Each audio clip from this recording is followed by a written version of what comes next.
So hello everyone. आज हम chemistry में नया चैप्टर स्टार्ट करने वाले हैं, chemical bonding and molecular structure. So basically अभी तक हमने जो पीरियोडिक क्लासिफिकेशंस में देखा था उसमें कुछ एलिमेंट्स की इलेक्ट्रॉनिक कॉन्फ़िगरेशंस देखी थी। उनके बीच में हमने ट्रेंड्स देखा था कि किस बेसिस पर पीरियोडिक ट्रेंड्स आ रहे हैं, उनमें फिजिकल प्रॉपर्टीज और केमिकल प्रॉपर्टीज किस हिसाब से चेंज हो रही हैं। तो इस चैप्टर में हम ये देखेंगे कि अगर हमारे पास दो एलिमेंट्स हैं और वो मिलकर आपस में कंपाउंड्स बना रहे हैं, कुछ एटम्स मिलकर आपस में मॉलिक्यूल्स क्रिएट कर रहे हैं, सो वो किस तरीके से मॉलिक्यूल दिखेंगे या उनकी पोजीशनिंग किस हिसाब से होगी और वो किस बेसिस पर एक दूसरे से ऐड होते हैं, वो सब आज हम इस चैप्टर में देखेंगे। तो आज फर्स्ट क्लास है, स्टार्ट करते हैं अब हम। सो कुछ ना कुछ अट्रैक्टिव फोर्स जो जितने भी हमारे एटम्स आयंस इन सबको होल्ड करके रखती है, जिनकी वजह से ही डिफरेंट डिफरेंट टाइप्स की केमिकल स्पीशीज बनते हैं, उन्हीं को ही हम कहते हैं chemical bond. So chemical bond is basically a bond between two atoms or ions, which is also known as the attractive force, which holds various type of constituents together to form different chemical species. तो ये जो भी chemical bond form हो रहा था, इसके पीछे बहुत सारी थ्योरीज आई। Kossel Lewis approach, VSEPR theory, valence bond theory, molecular orbital theory. तो डिफरेंट डिफरेंट टाइप की थ्योरी हैं। तो सबसे पहली जो थ्योरी है जो बताती है कि किस तरीके से एटम्स और मॉलिक्यूल्स का फॉर्मेशन हो रहा होगा, वो है कॉसल लुइस अप्रोच। सो एक कॉसल लुइस, दो साइंटिस्ट हैं, एक कॉसल है एक लुइस है, दोनों ने स्टडी करी थी कि किस तरीके से एटम्स जो हैं डिजाइंड हैं, उनका ऑक्टेट किस तरीके से कंप्लीट हो रहा है ताकि वो स्टेबल हो जाए। तो डिफरेंट डिफरेंट उन्होंने आइडियाज अपने शेयर करे थे।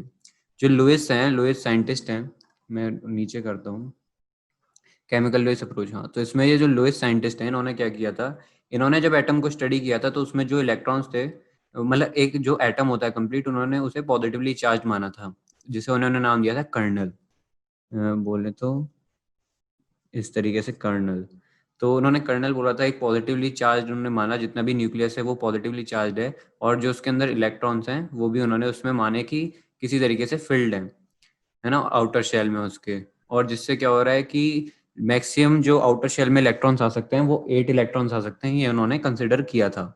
बाद में उन्होंने और कंसिडरेशन की कि बस जो 8 इलेक्ट्रॉन्स हैं, उन्होंने सोचा कि अगर हमारे पास क्यूब है कोई, मैं यहाँ पे क्यूब ड्रॉ करता हूँ। सो जो क्यूब होता है उसके आप देखोगे तो 8 एजेस होती हैं। अगर हम पीछे वाला हिस्सा भी ड्रॉ करें इसका, तो यहाँ पर देखोगे इस तरीके से कॉर्नर में हमारे पास टोटल नंबर आते हैं 8। तो उन्होंने सोचा कि जो इलेक्ट्रॉन होता है वो बेसिकली इस क्यूब में जो यहाँ पे एज आ रही हैं उनको, उनकी उस पोजीशन पर है। तो उन्होंने माना कि जो 8 इलेक्ट्रॉन्स हैं वो इस तरीके से आते होंगे, और जो बीच में जो स्पेस है वहाँ पे है होता है हमारा न्यूक्लियस। उन्होंने इस तरीके से इस चीज को स्टडी किया था। फिर बाद में जो लुइस है, उन्होंने ये भी अंदाजा लगाया था कि एटम्स जो अपनी ऑक्टेट होती है, यानी कि जो 8 इलेक्ट्रॉन्स का जो उनका स्टेबल कॉन्फ़िगरेशन होता है, उसे कंप्लीट करने के लिए वो डिफरेंट डिफरेंट एटम से कंबाइन होते हैं, ताकि वो इनके इलेक्ट्रॉन शेयर कर लें और वो अपनी स्टेबल इलेक्ट्रॉनिक कॉन्फ़िगरेशन में आ जाए। और इस तरीके से डिफरेंट डिफरेंट टाइप्स के केमिकल बॉन्ड फॉर्म होते हैं। अब जैसे एग्जाम्पल के लिए मेरे पास सोडियम है और क्लोरीन है। अब सोडियम के पास 11 इलेक्ट्रॉन्स होते हैं, क्लोरीन के पास 17 है। तो ऑक्टेट कंप्लीट करने के लिए अगर हम देखें, क्लोरीन के लास्ट शेल में हमारे पास 7 इलेक्ट्रॉन्स हैं, सोडियम के लास्ट शेल में 1 इलेक्ट्रॉन है। अब सोडियम क्या चाहेगा, सोडियम चाहेगा अपना वो 1 इलेक्ट्रॉन दे दे और अपनी स्टेबल इलेक्ट्रॉनिक कॉन्फ़िगरेशन में आ जाए, और क्लोरीन चाहेगा कि उसे 1 इलेक्ट्रॉन कहीं से मिल जाए और वो अपनी स्टेबल इलेक्ट्रॉनिक कॉन्फ़िगरेशन में आ जाएगा। सो लेट से अब जो सोडियम है उसने 1 इलेक्ट्रॉन दे दिया, तो उसका चार्ज हो गया Na+, और क्लोरीन ने जब 1 इलेक्ट्रॉन ले लिया तो हो गया चार्ज Cl-। तो अब ये जो यहाँ पे Na+ और Cl- है, ये स्टेबल हैं। अब इन्होंने एक दूसरे का जब चार्ज शेयर किया है तो ये मिलकर बना देते हैं NaCl। सो ये इस तरीके से उन्होंने बोला था कि इस तरीके से कुछ हो रहा होगा, और केमिकल बॉन्ड्स का फॉर्मेशन यहाँ पे होता है इस तरीके से। फिर उन्होंने डिफरेंट और एग्जांपल्स लिए, जैसे Cl2 का लिया, H2F2, यानी कि अगर हम देखें क्लोरीन है Cl2, तो अगर इनके लास्ट में एक क्लोरीन क्लोरीन इस तरीके से है, इसके लास्ट में 7 इलेक्ट्रॉन्स हैं, इसके लास्ट में 7 इलेक्ट्रॉन्स हैं, इन्होंने क्या किया, एक एक इलेक्ट्रॉन अपना एक दूसरे के साथ शेयर कर लिया। मतलब इसका इसने लिया शेयर करके, इसका इसने लिया शेयर करके, इस तरीके से, और एक एक इलेक्ट्रॉन्स आ गया। तो इस तरीके से Cl2 का भी स्ट्रक्चर हुआ था।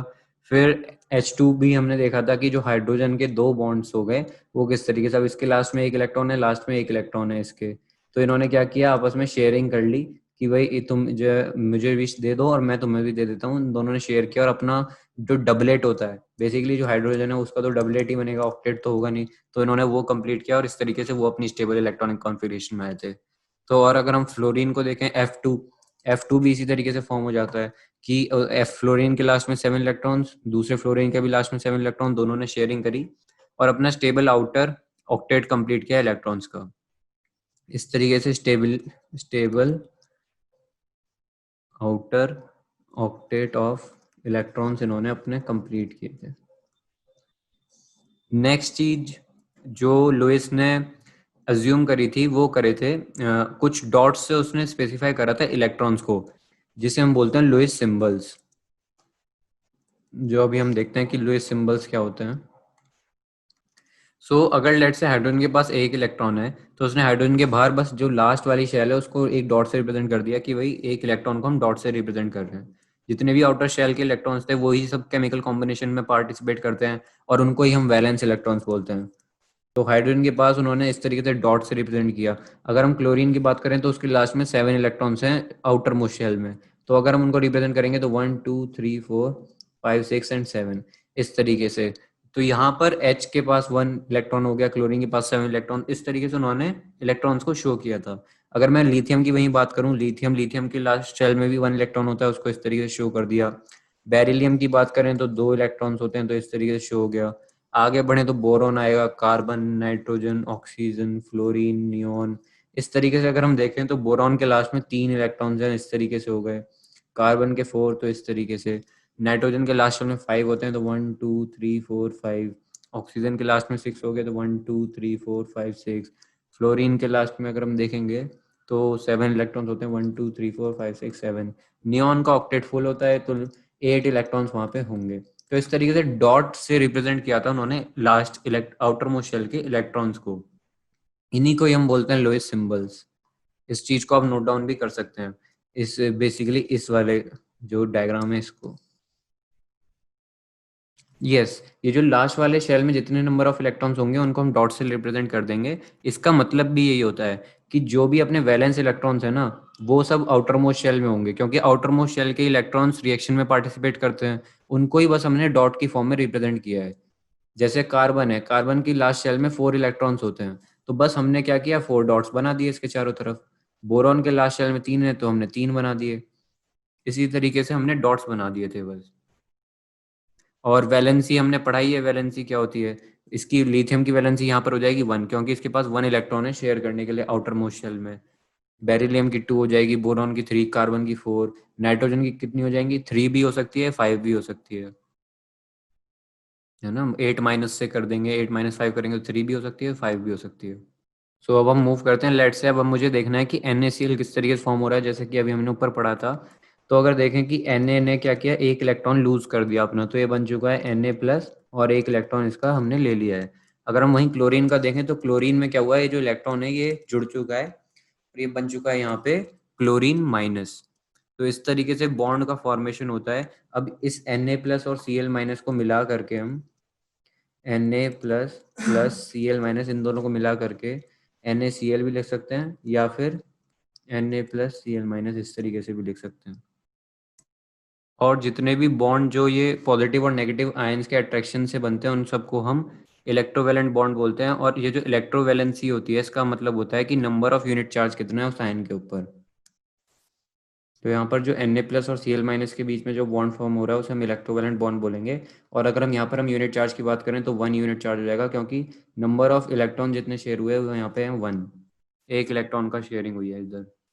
और अगर हम ऐसे कैल्शियम या फिर CaF2 की बात करें तो CaF2 के केस में कैल्शियम ने +2 चार्ज आ गया Ca के ऊपर और फ्लोरीन के ऊपर आ गया माइनस चार्ज। लेकिन अगर फ्लोरीन के हमारे पास 2 एटम्स हो गए तो उस तरीके से ये कंप्लीट हो जाएगा,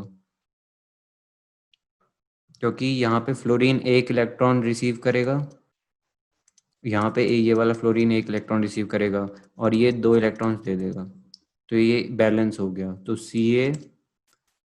अब यहाँ पर जो एलिमेंट्स जब कंबाइन हो रहे थे तो इधर वाली साइड तो क्या हो रहा है कि शेयरिंग हो रही है।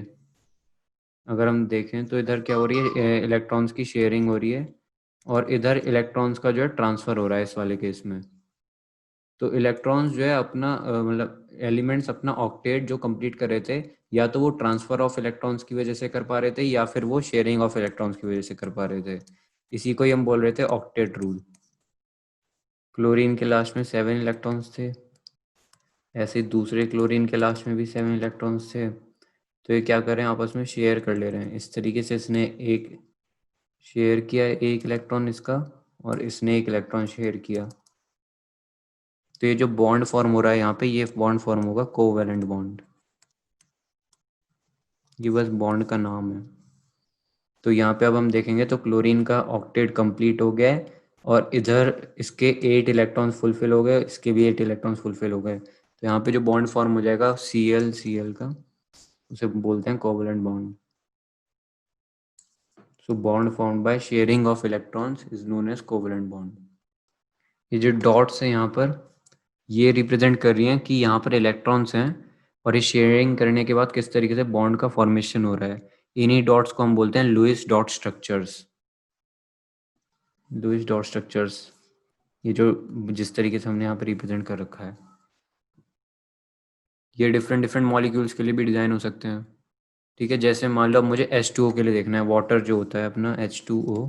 H2O के लिए अगर मैं देखूँ तो ऑक्सीजन बीच में लिखते हैं, हाइड्रोजन इधर लिखते हैं, एक हाइड्रोजन लिखते हैं।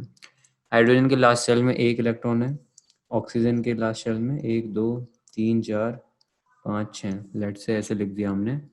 और इधर हाइड्रोजन के लास्ट में एक इलेक्ट्रॉन है। अब हाइड्रोजन को चाहिए 2 इलेक्ट्रॉन्स अपने ऑक्टेट कंप्लीट करने के लिए। तो एक तो इधर उसने ये इस तरीके से बना दिया, कंप्लीट 2 इलेक्ट्रॉन इधर, एक उसने यहाँ से बना दिया।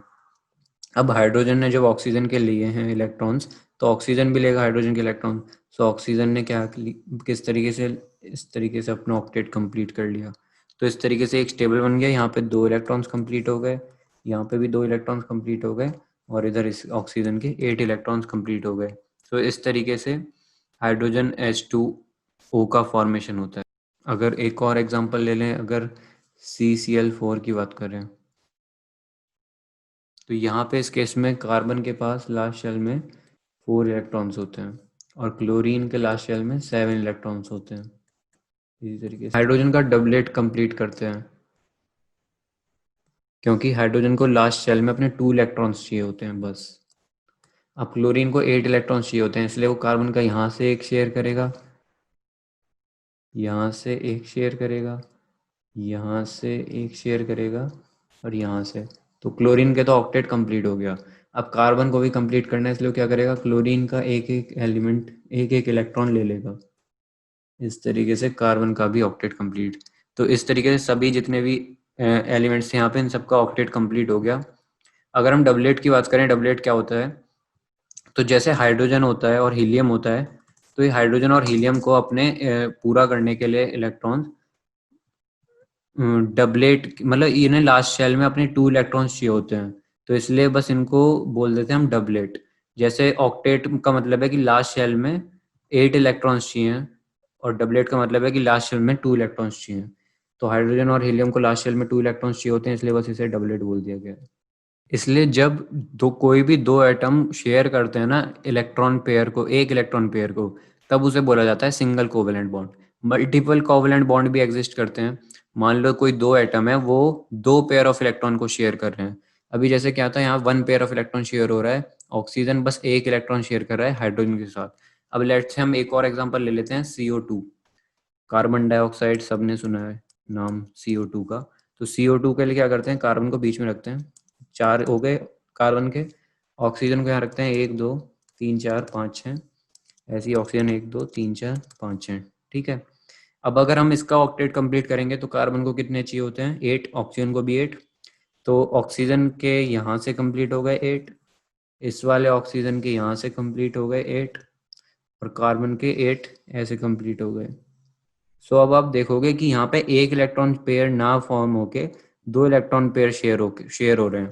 तो एक इलेक्ट्रॉन जो शेयर हो रहा है यहाँ पे, ये हो रहा है, एक ही हो रहा है। इसी तरीके से यहाँ पे एक ही हो रहा है, एक ही हो रहा है। यहाँ पे क्या हो रहा था, ये किए हो रहा था शेयर, एक ये हो रहा था। क्लोरीन के केस में, कार्बन क्लोरीन के केस में ये शेयर हो रहे थे यहाँ पे, इस तरीके से। तो यहाँ पे इधर 2 इलेक्ट्रॉन पेयर शेयर हो रहे हैं, तो इसलिए ये हो जाएगा CO2। इस तरीके से इसका स्ट्रक्चर हो जाएगा, ठीक है। लेकिन अभी भी यहाँ पे ऑक्सीजन के पास इस तरीके से इलेक्ट्रॉन्स बचे हुए हैं, तो इस तरीके से शो कर देते हैं। ये जो बचे हुए इलेक्ट्रॉन्स हैं इनको हम बोलते हैं लोन पेयर, यानी इनकी शेयरिंग नहीं हुई। जितने भी इलेक्ट्रॉन शेयरिंग होने से बच जाते हैं उनको हम बोलते हैं लोन पेयर्स। और जैसे कि यहाँ पे डबल बॉन्ड फॉर्म हो रहे हैं, तो ये डबल कोवलेंट बॉन्ड फॉर्म हो गए यहाँ पे, सिंपल। इनको भी कोवलेंट बॉन्ड ही बोला जाता है। अब मान लो अगर मैं C2H4 की बात करूं, C2H4, तो यहाँ पे इस केस में क्या होगा, कार्बन कार्बन मेरे पास 2 हो गए, इसके पास लास्ट शेल में 4 इलेक्ट्रॉन्स होते हैं, कार्बन के पास इधर भी 4 इलेक्ट्रॉन्स हो गए। हाइड्रोजन हमारे पास चारों डायरेक्शन में, हाइड्रोजन यहाँ लिखो, 1 इलेक्ट्रॉन यहाँ, इधर एक हाइड्रोजन, यहाँ पे 1 इलेक्ट्रॉन, हाइड्रोजन 1 इलेक्ट्रॉन, यहाँ पे हाइड्रोजन 1 इलेक्ट्रॉन। तो अब क्या होगा, डबलेट हाइड्रोजन तो डबलेट कंप्लीट करेगा, तो इधर से एक कंप्लीट हो गया, इधर से एक कंप्लीट हो गया, यहाँ से कंप्लीट हो गया, और यहाँ से एक कंप्लीट हो गया। तो हाइड्रोजन के तो डबलेट कंप्लीट हो गए हम यहाँ से। अब अगर इस कार्बन को अपना ऑक्टेट कंप्लीट करना है, तो 1 इलेक्ट्रॉन यहाँ से लेगा, 1 यहाँ से लेगा, 4 इसके पास हैं, 6 हो गए, 2 इलेक्ट्रॉन्स लेगा इस वाले कार्बन से। सो इस तरीके से इसका ऑक्टेट कंप्लीट हुआ है। अगर हम इस कार्बन की देखें तो इसने 2 इधर से शेयर करे, 2 इधर से शेयर करे, इस तरीके से इसका फॉर्म हुआ है। तो अगर हम देखें तो 1 यहाँ शेयरिंग हो रही है, 1 यहाँ हो रही है, 2 यहाँ शेयर हो रहे हैं, 1 यहाँ हो गया, 1 यहाँ हो गया, इस तरीके से।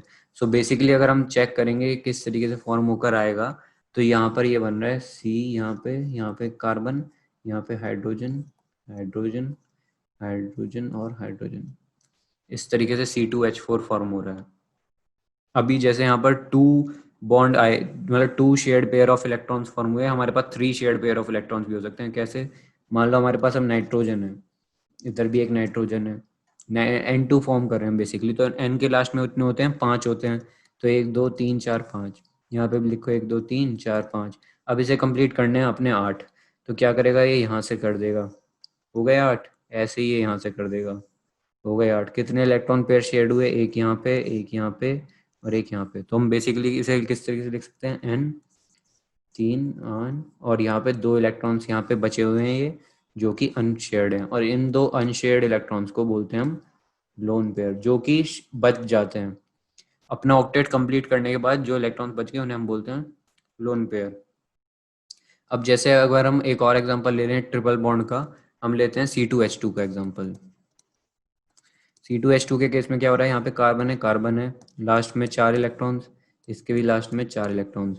अब एक हाइड्रोजन इधर रख लो, एक हाइड्रोजन इधर रख लो, हाइड्रोजन का डबलेट कंप्लीट कर देते हैं सबसे पहले, ठीक है। फिर उसके बाद मान लो इस कार्बन को कंप्लीट करना है, ये क्या करेगा, ये यहाँ पे इससे शेयर कर लेगा, इस तरीके से। ऐसे ही ये कार्बन यहाँ पे शेयर करेगा, थोड़ी अजीब सी शेप बना दी मैंने, लेकिन समझ जाना। तो कौन कौन से शेयर हो गए, 1 2 3 यहाँ पे शेयर हो गए, एक ये शेयर हो गया, एक ये शेयर हो गया, यानी ये क्या फॉर्म हो गया, C के पास ट्रिपल बॉन्ड और ये H, यहाँ पे ये H। इस तरीके से बॉन्ड का फॉर्मेशन हो रहा था लुईस के हिसाब से, जिसे हम बोल रहे थे लुईस डॉट स्ट्रक्चर।